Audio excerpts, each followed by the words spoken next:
Надо сказать, что в последние, можно сказать, полвека, точнее, наверное, лет 25, изучение геральдики переживает какой-то большой подъем. Он связан не только с процессами суверенизации, но и с тем, что различные муниципальные образования, различные городские структуры, различные общества задумались о том, что им необходимы какие-то символы, которые же отражали их деятельность. И именно поэтому возник и развивался интерес, собственно, к геральдике. Геральдика – это, с одной стороны, все, что объединяет вот эти самые символы и образы, которые имеют определенную каноническую форму, и, с другой стороны, геральдика – это наука, которая изучает гербы, их развитие и распространение. Надо подчеркнуть, что сама геральдика как наука возникла из, собственно, изучения и фиксации гербов как таковых. А в целом можно отметить, что гербы в том виде, в котором, как мы их все представляем, в некотором таком каноническом виде, в виде щитов, на которых есть какие-то изображения, возникают достаточно поздно и возникают в Западной Европе. Можно сказать, что в Англии и Франции времен Столетней войны, войны Роз, это та эпоха, которая в современной масс-культуре вошла с очень своеобразным образом через произведения американского писателя Мартина, через «Игру престолов». И вот в этом виде наши представления о геральдике, они не только формируются, они обретают такое новое содержание, новое дыхание. Но поскольку в этом произведении, и вообще в истории довольно часто упоминаются различные феодальные кланы, феодальные рода, и вместе с ними указывается на их гербы. Недаром война Алой и Белой Розы, это Йорков и Ланкастеров, она, собственно, происходила на фоне того, что у Йорков была белая роза, у Ланкастеров красная. И это как раз война роз, это как раз война совершенно одинаковых гербов с разной расцветкой. И надо сказать, что в конце концов победили Тюдоры, которые, совершенно не имели отношения ни к тем и ни к другим. С этого момента гербы начинают проникать в общественную жизнь, начинается формироваться целая наука об их формализации, об их фиксации, потому что принадлежность к дворянскому сословию, необходимость иметь этот самый герб являлась пропуском в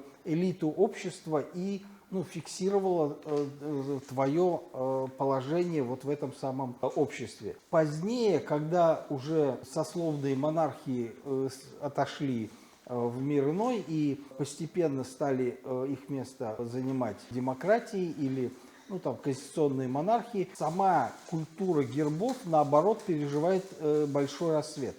И здесь начинается формирование гербов уже не только каких-то владельческих правящих родов, но и государственные гербы, которые тоже становятся, изготавливаются, придумываются на основе определенных канонов.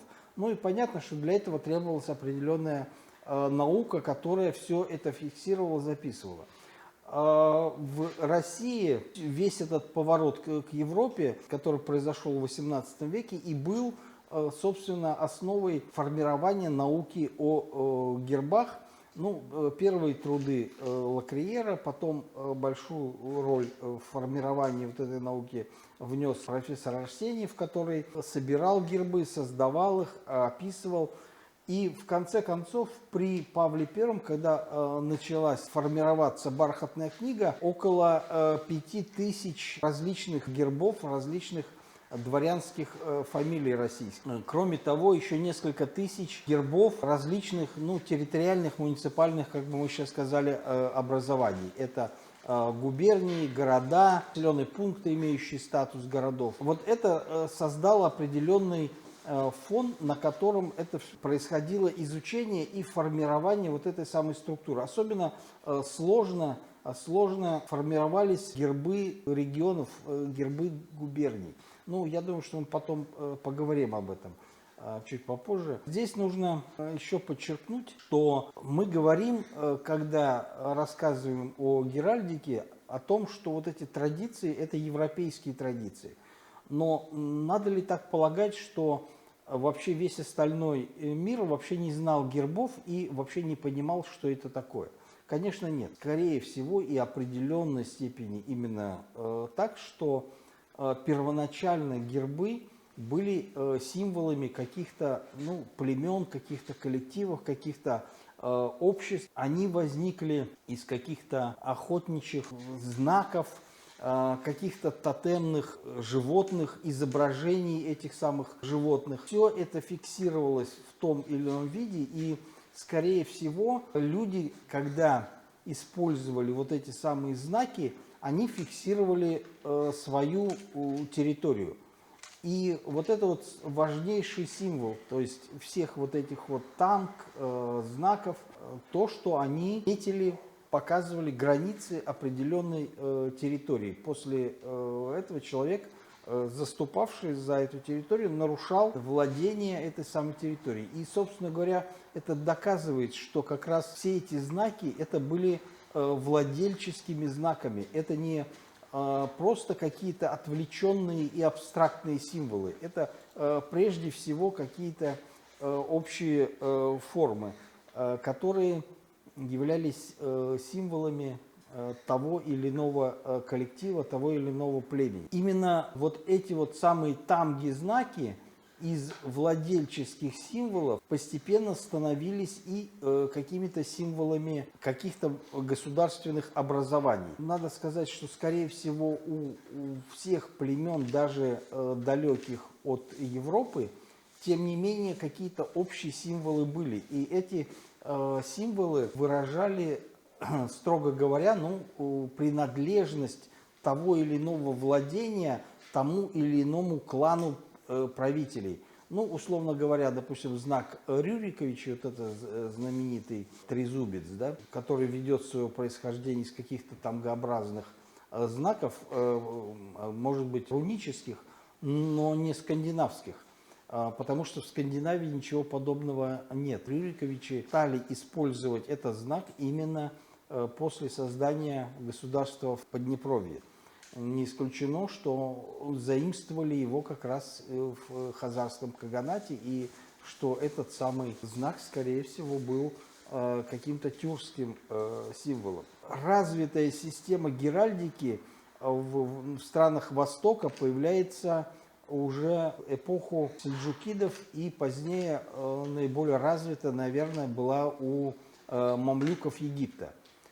Причем эти знаки мамлюков Египта сильно отличались от тамг, которые нам известны в Евразии, и сильно отличаются от того, что мы знаем вообще геральдических форм в Европе. Но это какие-то кружки, треугольники, стрелки, полосы, волнистые линии, и все это в круге и очень-то или в шестиугольнике, и очень своеобразной компоновки. И это очень своеобразный вид владельческих геральдических знаков. Но тем не менее у каждого рода мамлюкского был вот этот самый символ. То есть геральдические знаки, геральдические символы были известны у многих народов, но понятно, что когда стал вопрос о том, что были ли эти знаки вообще у татар и их предков, вопрос был очень непрост и долгое время не находил себе никакого решения. И трудно было вообще понять, на основе каких материалов можно извлечь информацию и составить представление об этих самых символах и знаках. Как вообще, были ли вообще, допустим, в Волжской Булгарии какие-то символы, которые можно рассматривать как государственный герб или государственный символ этой самой страны.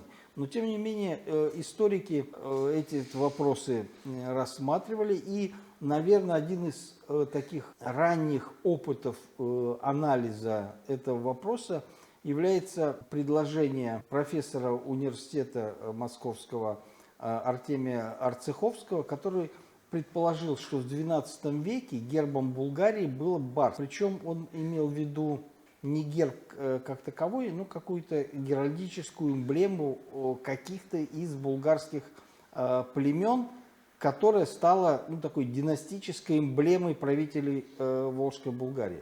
При этом он ссылался на русский герб, который был зафиксирован на так называемой большой печати Ивана IV в 1577 году. Он же был позднее зафиксирован в русском гербовнике, титулярнике царя Алексея Михайловича. Вот вопрос возникает, почему князь Болгарский ассоциировался вот с этим самым барсом, и имеет ли это какое-то отношение к Волжской Булгарии. Все-таки титулярник XVI века и представление о гербовниках значит, в XVI веке можно ли экстраполировать на Волжскую Булгарию?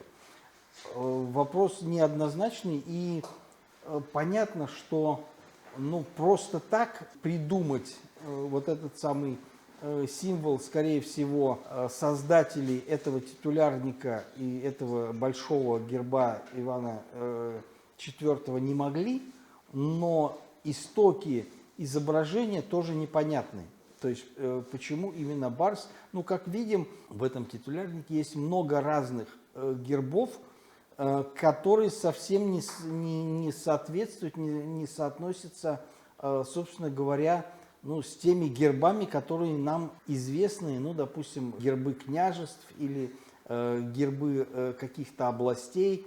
Вот есть вопросы к тому, правильно ли создатели этого титулярника, гербовника использовали ту информацию, которая у них была, и была ли у них какая-то информация. Но, отталкиваясь, собственно говоря, от этих представлений, Альфред Александрович Халиков предложил, что вот, собственно, барс был действительно символом булгарских племен, и даже считал, что названия племен, которые фиксировались в арабских источниках, а именно барсилы, что это надо переводить, трактовать это название как Барс-Иле, то есть страна Барс. Надо сказать, что это такие тюркологические этюды относятся к числу так называемой народной этимологии. Потому что из того количества слов, что мы знаем, никак не вытекает, собственно, вот эта самая страна барсов. Тем более, что получается, что какое-то племя вот этих самых барсил, оно вроде как страна барсов, но происходят они из, очевидно, Северного Кавказа, где это название трактуется совсем не так и вообще связывается, возможно, с названием одного из сарматских племен. То есть этимология, основанная на вот этом прочтении слова барсилы, очень сомнительна. А вот с другой стороны, почему барсилы вдруг стали символом всей Булгарии? Логичнее предположить, что у булгар был какой-то свой символ, и у каждого племени, раз был свой символ, то почему именно барс? И во многом это все опиралось на вот изображения барсов, которые нам известны из археологических находок. С одной стороны, это замочки в виде барсов. С другой стороны, это бронзовые печати, они двусторонние, вообще состоят из двух частей. Внутрь заливали, видимо, воск и запечатывали вот эту самую конструкцию, какие-то важные документы. То есть понятно, что это какой-то был важный охранительный символ, но был ли он символом государства, непонятно.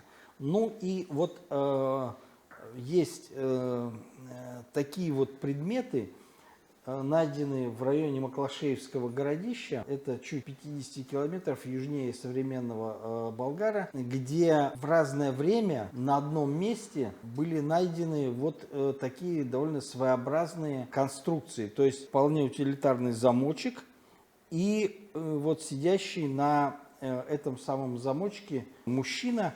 Есть и второй замочек, женщина, которая держит младенца. И вот Алексей Александрович трактовал эти самые образы как какую-то историческую легенду о происхождении булгар, используя легенду о том, что тюрки произошли от одного гунского принца, которого враги убили, но не дорубили. И он весь покалеченный, значит, был брошен в реку. Его спасла волчица, которая его выходила. После этого родила, значит, людей, которые стали называть себя тюрками.